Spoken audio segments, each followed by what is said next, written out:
யாராவது என்பிபியினுடைய ஜேவிபியினுடைய பிரமுகர்கள் இருந்தால் பகிரங்கமாக நான் சவால் விடுக்கின்றேன்.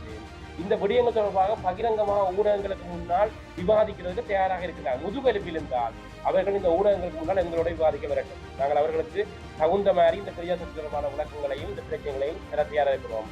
ஆகவே அவர்களை நான் இந்த முதுகெலும்பில் இருந்தால் நீங்கள் இந்த விடயங்கள் தொடர்பாக விவாதிக்கிறதுக்கு வர வேண்டும் என்ற விடயத்தையும் இதில் பதிவு செய்வோம்.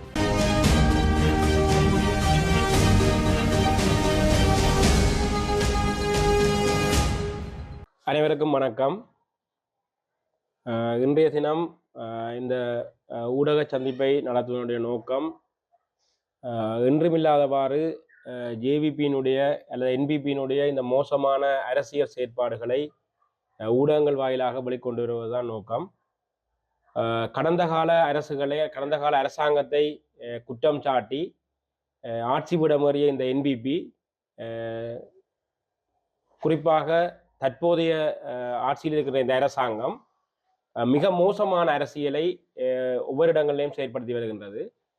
கடந்த காலத்திலே தாங்கள் அரசாங்க செயற்பாடுகளின் மீது, அதாவது அரச உத்தியோகத்தர்களுடைய செயற்பாடுகளின் மீது தாங்கள் ஆதிக்கம் செலுத்த மாட்டோம், அங்கே அரசியலை பிரயோகிக்க மாட்டோம் என்று சொன்ன இந்த சொல்லி ஆட்சிவிடமேறிய இந்த ஜேவிபி என்கின்ற என்பிபி முழுவதும் எந்த ஒரு அரசாங்கமும் இலங்கையுடைய வரலாற்றிலே உட்புகுத்தாத முழு அரசியலை இந்த அரசாங்கத்தினுடைய அல்ல அரச உத்தியோகத்தர்களுடைய செயற்பாடுகள் மீது பிரயோகித்து வருகின்றது.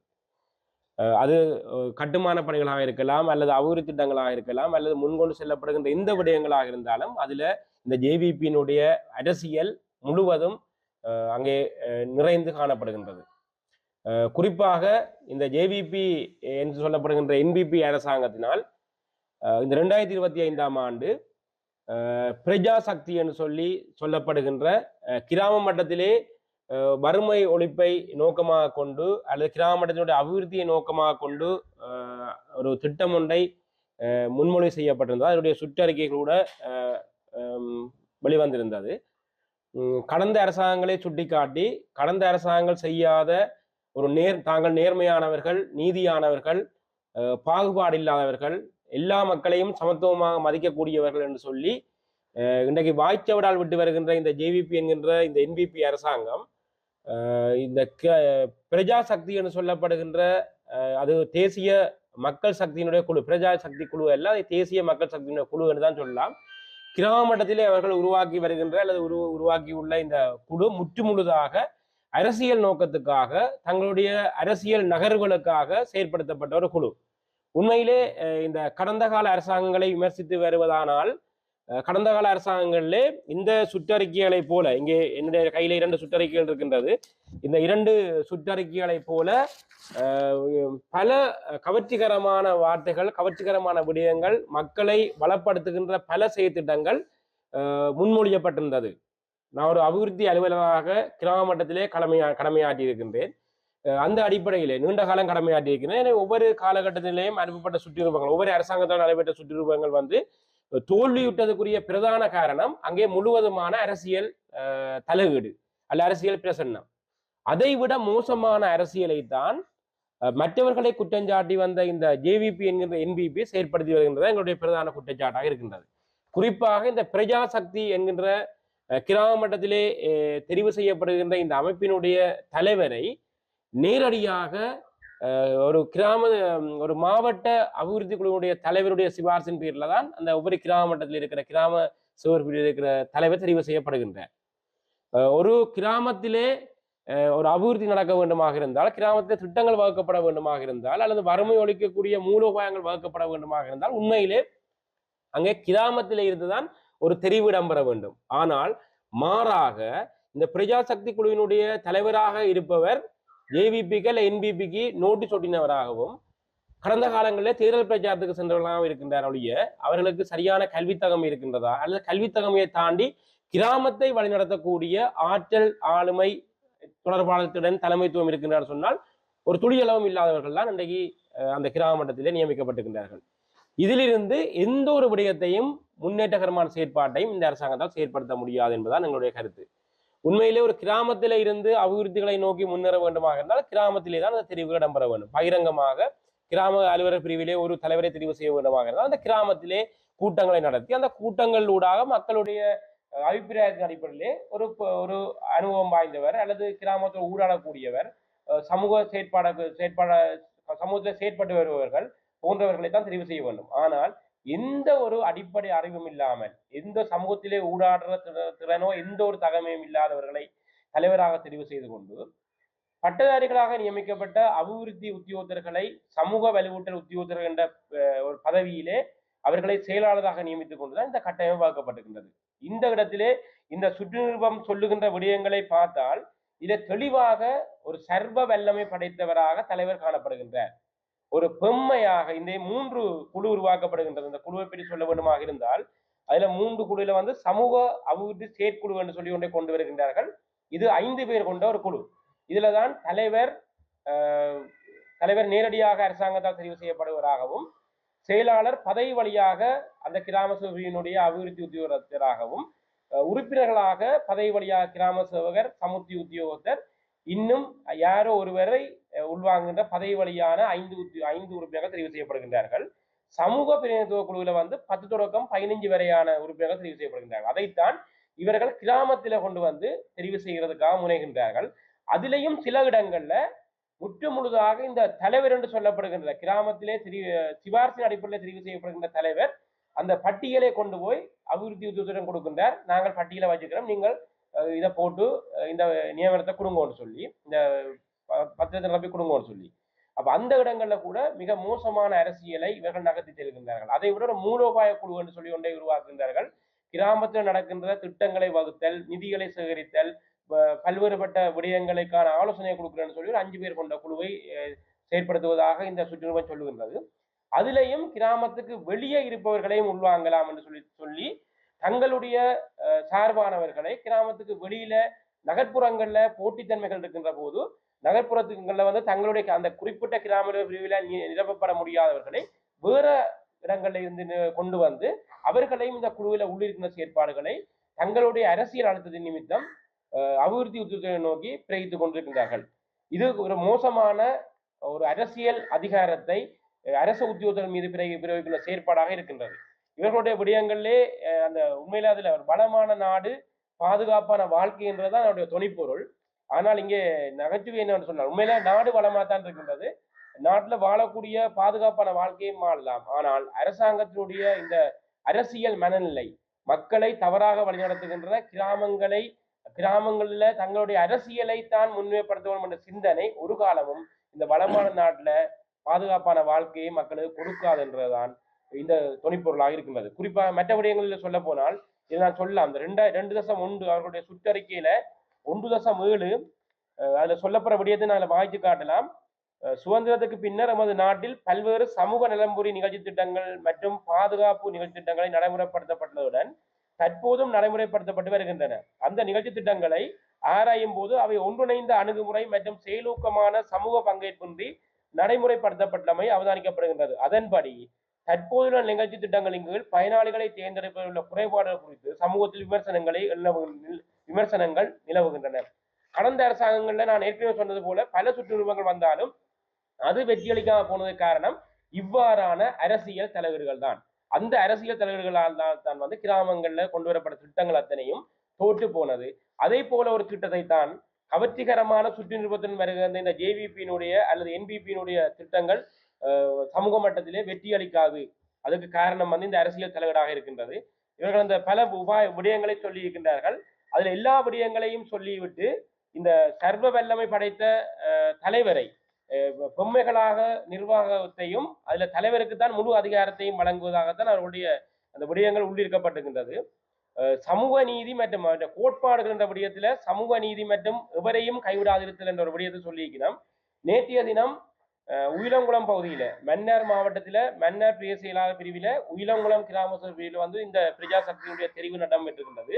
அந்த தெரிவில மூலோபாய குழு என்று சொல்லி ஒரு குழுவில வந்து இன்னொரு கட்சியை சேர்ந்த அது அவர் அந்த இடத்திலே வசிப்போராக இருந்தாலும் இன்னொரு கட்சியை பிரதிநிதித்துவப்படுத்தப்படுகின்றார் என்ற ஒரே காரணத்துக்காக அந்த பொதுமக்களால் தெரிவு செய்யப்பட்ட ஒரு பெண் ஒரு அரசியல் செயற்பாட்டாளரை ஜேவிபியினுடைய அல்லது என்பிபியினுடைய அந்த வட்டாரத்துக்கு பிரஜாசக்தி தலைவராக தெரிவு செய்யப்படுகின்ற ரெஜினோல்ட் நிசாந்தன் என்கின்ற நபர் உடனடியாகவே நீங்கள் இதில் இருக்க முடியாது, இது அத்தனையும் ஜேவிபியினுடைய கட்சியினரால் முன்னிலைப்படுத்தப்படுகின்ற விடயங்கள், ஆகவே நீங்கள் வேறு கட்சியை சார்ந்தவர்கள் என்று சொல்லி மக்களுடைய தெரிவையும் மீறி அந்த பெண் உறுப்பினரை நீக்கி இருக்கின்றார்கள். அதற்கான ஆடியோ ஆதாரங்கள் முழுமையாக எங்களிடம் இருக்கின்றது. இந்த ஆடியோ ஆதாரங்களை நாங்கள் சமூக வலைத்தளங்கள்ல இன்றைய தினம் வெளியிட இருக்கின்றோம். இவர் நீக்கிறது மாத்திரமல்ல, மிக விரும்பா போல ஜேவிபியினுடைய திட்டங்களுக்கு நாங்கள் ஜேவிபியை தான் என்பிபியை தான் முன்னிலைப்படுத்துவோம் சொல்லியும் அதுல அவர் இன்னொரு விடயத்தில் குறிப்பிடுகின்றார் என்ன சொல்லி சொன்னால், இந்த திட்டங்கள் தாங்கள் தேர்தலில் போட்டியிடுகின்ற போதே தங்களுக்கு வழங்கப்பட்டதுன்னு சொல்லியும், அப்படின்னு சொன்னால் 2025ஆம் ஆண்டு வெளியிடப்பட்ட சுற்றறிக்கையில தான் இந்த விடயங்கள் புது திட்டங்களாக உள்வாங்கப்பட்டிருந்தாலும் ஜேவிபி அல்லது என்பிபிக்கு ஏற்கனவே ஒரு திட்டம் இருந்தது. கிராம மட்டங்கள்ல இந்த அமைப்புகளை தங்களுடைய கட்சி அரசியலை வலுவூட்டுவதுதான் பிரதான நோக்கமாக இருக்கிறது. மற்றது இந்த பிரஜா சக்தி என்றதை கொண்டு வர இன்னொரு நோக்கமாக நாங்கள் பார்க்கிறோம். இந்த டிசிசி கூட்டங்கள்ல கடந்த அரசாங்கங்கள் பிரதேச ஒருங்கிணைப்பு கூட்டமா இருக்கலாம், மாவட்ட ஒருங்கிணைப்பு கூட்டமா இருக்கலாம், அந்த கூட்டங்கள்ல கடந்த அரசாங்கங்கள் சமூக மட்டத்தில் இருக்கிற இவர்களையும் உள்ளீர்த்து கொண்டு சமூகத்தில் இருக்கிற கிராம மட்ட அமைப்புகள் இருக்கின்றது, ஆர்டிஎஸ் இருக்கின்றது, உமன் ஆர்டிஎஸ் இருக்கின்றது, சனசமூலிய அமைப்புகள் இருக்கின்றது, கமக்கார் அமைப்பு இருக்கின்றது போன்ற சிவில் அமைப்புகளை உள்ளிட்டு கொண்டுதான் கூட்டங்களை கடந்த காலங்களில் நடத்தியிருந்தார்கள். ஆனால் இந்த புதிய அரசாங்கம் வந்ததன் பின்னர் உடனடியாகவே கிராம மட்ட அமைப்புகளில் இருக்கிற கிராம மட்ட உறுப்பினர்கள் இந்த இதுக்கு அழைக்கப்படுவதில்லை. அந்த சுற்று நிறுவனத்திலேயும் அவர்கள் தெளிவாக அரச உத்தியோகத்தர்களும் ஏனைய பிரதேச சபையினுடைய தவிசாளர்கள் உள்ளிட்டவர்களும் துணைக்கழகங்களுடைய தலைவர்களும் தான் கலந்து கொள்ளலாம் என்ற விடயத்தை கொண்டு வந்திருந்தார்கள். இது கடுமையான இன்றைக்கும் வாத பிரதிவாதங்களை கொண்டு போய் சேர்த்திருக்கின்றது. குறிப்பாக ஒரு வட்டாரத்தில் தெரிவு செய்யப்பட்ட ஒரு வட்டார பிரதிநிதி கூட ஒரு பிரதேச ஒருங்கிணைப்பு கூட்டத்தில் கலந்து கொள்ள முடியாவிட்டால் எவ்வாறு கிராம மட்டத்தினுடைய பிரச்சனைகளை பிரதேச ஒருங்கிணைப்பு கூட்டத்தில் கொண்டு வரலாம் என்ற கேள்வி எழுந்து கொண்டிருக்கின்றது. கடந்த காலங்களிலே பிரதேச ஒருங்கிணைப்பு கூட்டங்களில் முடிவுகள் எடுக்கப்படாவிட்டாலும் மக்கள் பிரச்சனைகள் பேசுபொருளாக்கப்பட்டது, தீர்மானங்களாக கொண்டு வரப்பட்டது. ஆனால் இந்த அரசாங்கத்தினுடைய நிகழ்ச்சிகளின்படி இந்த டிசிசி கூட்டங்கள்ல சமூக மட்ட அமைப்புகள் யாரும் பங்கேற்க முடியாது என்ற விடயம் இன்றைக்கு ஒரு பெரிய பிரச்சனையா இருந்தது. அது இவர்களுடைய பிரதான நோக்கம் இந்த பிரஜா சக்தியின் மூலம் ஒவ்வொரு கிராம சபை பிரிவிலையும் ஒரு தங்களுடைய வாழ்புடிகளாக இருக்கின்ற தங்களுடைய எடுபடிகளாக இருக்கின்ற இந்த என்பிபியினுடைய உறுப்பினர்களை தெரிவு செய்துவிட்டு அந்த தெரிவினூடாக அவர்களை டிசிசி கூட்டங்களுக்கு கொண்டு போய் சேர்ப்பதுதான். இந்த டிசிசி கூட்டங்கள்ல கொண்டு போய் அவர்களையும் வைத்து அந்த கூட்டங்கள் நடத்துவதும், அந்த கூட்டங்களை தங்கள் அரசாங்கத்துக்கு எதிர்வினையாற்றக்கூடிய கூட்டங்களாக இல்லாமல் சுமூகமாக முடிக்கக்கூடிய கூட்டங்களாகத்தான் மாற்ற நினைக்கிறார். காரணம், அரச உத்தியோகத்தர்கள் ஏற்கனவே அந்த கூட்டங்களை கலந்து கொண்டாலும் இந்த அரசாங்கத்துக்கு எதிரான பிரச்சனைகளை யாரும் கதைக்க போறதில்லை. அதே போல இந்த ஜேவிபியினுடைய நியமனத்தில சிபாரிசுல போற தலைவர்கள், கிராம மட்டத்தினுடைய தலைவர்கள் அந்த கூட்டங்களை கலந்து கொள்கின்ற போது தங்கள் அரசாங்கத்தை அவர்கள் யாரும் விட்டுக் கொடுக்க போறதில்லை. ஆகவே எந்த ஒரு பிரச்சனையும் இல்லாமல் டிசிசி கூட்டங்கள் எதிர்காலத்திலே ஏதோ ஒரு பிரச்சனைகள் கேள்விக்குட்படுத்தப்பட்டிருந்தாலும் அந்த கேள்விக்குட்படுத்தப்பட்ட விடயங்கள் கூட எதிர்காலத்திலே கேள்விக்குட்படுத்தப்படாமல் அரசாங்கத்துக்கு எதிர்வினையாற்றக்கூடிய கருத்துக்கள் வராமல் சுமூகமான முறையில் இந்த கூட்டங்களை நடத்துவதுதான் என்னுடைய பிரதான நோக்கமாக இருக்கின்றது. ஆகவே இந்த விடயங்களை நாங்கள் தெளிவாக சொல்றோம். இந்த பிரஜா சக்தி என்ற அமைப்பு கொண்டு வருவதன் நோக்கம் கிராம மட்டத்திலே வறுமை ஒழிப்பதல்ல, இவர்கள் கிராம மட்டத்திலே தங்களுடைய அரசியலை ஸ்திரப்படுத்துவதுதான். நாங்கள் சவால் விடுக்கின்றோம், இந்த பிரஜா சக்தியிலே அரசியல் இல்லை என்று சொன்னால் வவுனியா மாவட்டத்தை தாண்டியும் அல்லது வவுனியா மாவட்டத்திலே யாராவது என்பிபியினுடைய ஜேவிபியினுடைய பிரமுகர்கள் இருந்தால் பகிரங்கமாக நான் சவால் விடுக்கின்றேன். இந்த விடயங்கள் தொடர்பாக பகிரங்கமாக ஊடகங்களுக்கு முன்னால் விவாதிக்கிறதுக்கு தயாராக இருக்கின்றார். முதுகெலும்பில் இருந்தால் அவர்கள் இந்த ஊடகங்களுக்கு முன்னால் எங்களோட விவாதிக்க வரட்டும். நாங்கள் அவர்களுக்கு தகுந்த மாதிரி இந்த பிரஜா சக்தி தொடர்பான விளக்கங்களையும் இந்த பிரச்சனைகளையும் தர தயாராக இருக்கிறோம். ஆகவே அவர்களை நான் இந்த முதுகெலும்பு இருந்தால் நீங்கள் இந்த விடயங்கள் தொடர்பாக விவாதிக்கிறதுக்கு வர வேண்டும் என்ற விடயத்தையும் இல்லை பதிவு செய்து கொள்கிறேன். நன்றி. இந்த பிரஜா சக்தி ஒன்று உருவாக்கப்பட்டதன் பின்னர் உள்ளூராட்சி மன்றங்களுடைய ஆதிக்கம் அல்லது அதனுடைய செயற்பாடுகள் மங்கி செல்வதற்கான ஒரு வாய்ப்பு இதனூடாக ஏற்படும் என்று நீங்க நினைக்கிறீங்க? நிச்சயமாக இருக்கும். நான் ஏற்கனவே சொன்னது போல கிராம மட்டங்களிலே வறுமையை ஒழிக்க வேண்டுமாக இருந்தால் கிராம மட்டங்களே அமைப்புகள் இருக்கின்றது. கிராம மட்டங்கள் வட்டாரம் என்று தெரிவு செய்யப்பட்ட வட்டார உறுப்பினர்கள் இருக்கின்றார்கள். ஆகவே பிரச்சனைகளை அடையாளப்படுத்துவதும் பிரச்சனைகளை முன்னுக்கு கொண்டு வருவதும் அபிவிருத்தி திட்டங்களை நோக்கி முன்னகட்டும். ஆனால் இங்கே நேரடியாக ஜேவிபியினுடைய தலையீடை அல்லது இந்த அரசாங்கத்தினுடைய தலையீடை கிராம மட்டங்களிலே வலுவாக்கம் செய்வதனுடைய காரணம் மத்திய தரப்புகள் என்பிபி எல்லா இடங்கள்லையும் இந்த வட்டார அரசியலையோ அல்லது தங்களுடைய அரசியலை செய்ய முடியாத இடத்து இந்த தலைமத்துவம் ஊடாக கிராம மட்டங்களிலே தங்களுடைய சிபாரிசின் பேரில் வருகின்ற தலைவர்கள் ஊடாக தங்களுடைய திட்டங்களை எதிர்காலத்தில் வகுப்பதன் ஊடாகவும் இந்த பிரதேச சபைகளுக்குரிய அதிகாரங்களை அந்த அந்த சொல்லப்பட்ட வரையறுக்கப்பட்ட அதிகாரங்களை தங்களுடைய கைக்குள் கொண்டு செல்வதும் அல்லது இந்த தலைவர்கள் ஊடாக நகர்த்தி செல்வதன் ஊடாக வட்டாரங்களில் இருக்கிற பிரதிநிதிகள் இந்த விடயங்கள்ல அதை தாண்டி வேலை செய்ய முடியாத சூழல் எழுகின்றது. உள்ளூராட்சி மன்றங்களில் இருக்கின்ற வேலை திட்டங்களை கூட இந்த தலைவர்கள் ஊடாகத்தான் நகர்த்தக்கூடிய வாய்ப்புகளும் எதிர்காலத்தில் இருக்கின்றது.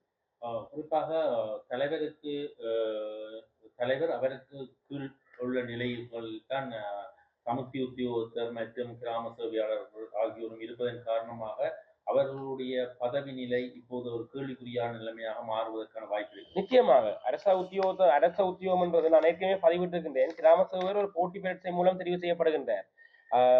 பட்டதாரி அபிவிருத்தி உத்தியோகத்தர் பட்டம் முடித்து நியமனம் கொண்டு வழங்கப்படுகின்றார். ஆனால் இந்த ஜேவிபியினுடைய நியமனம் என்றது ஒரு அரசியல் நோக்கத்துக்காக யாராவது ஒருவரை சமூகத்திலே சமூக அந்தஸ்து என்ன அல்லது சமூகத்திலே அவருக்கு என்ன ஊடாட்டம் என்ன அவருடைய பொறுப்புணர்வு என்ன தலைமத்துவம் என்ன எந்த விடயத்தையும் பார்க்காமல் தங்களுடைய கட்சியினுடைய சார்பிலே ஒருவரை நியமிப்பது என்பது ஏற்கனவே கிராமத்தை வேலை செய்கின்ற அரச நியமனங்களையும் அரசு உத்தியோகத்திலையும் கேள்வி உட்படுத்தா இருக்கும். இதில் அவர்களுடைய சுற்று நிருபத்தின் படியே நான் வாசிக்கின்றேன். இந்த சுற்று நிருபம் PSDAD PWS 0125 செப்டம்பர் மாதம் 13ஆம் தேதி 2025ஆம் ஆண்டு ஜனாதிபதி செயலகத்தால் வெளியிடப்பட்ட சுற்று நிருபம். அதிண்ட உறுப்புற 5.8 என்ற உறுப்புற சொல்லுது, அனைத்து நியமனங்களும் செயற்குழுவின் ஏகமனதாக இணக்கப்பாட்டின் அடிப்படையில் செய்யப்படுதல் பொருத்தமானது என்பதுடன் அவ்வாறு அல்லாத சந்தர்ப்பம் ஒன்றில் தலைவரின் தீர்மானமே இறுதி தீர்மானமாகும். அப்ப எல்லா விடயங்களையும் கொண்டு எல்லா கமிட்டியையும் நீங்கள் போம் பண்ணலாம், எல்லா விடயங்களையும் செய்யலாம். ஆனா முடிவெடுக்கிறது தலைவர் தான் சொல்லி சொன்னால் அங்க இருக்கிற அரசு உத்தியோகர்கள் எல்லாம் டம்மியாகத்தான் இருக்க போகிறார்.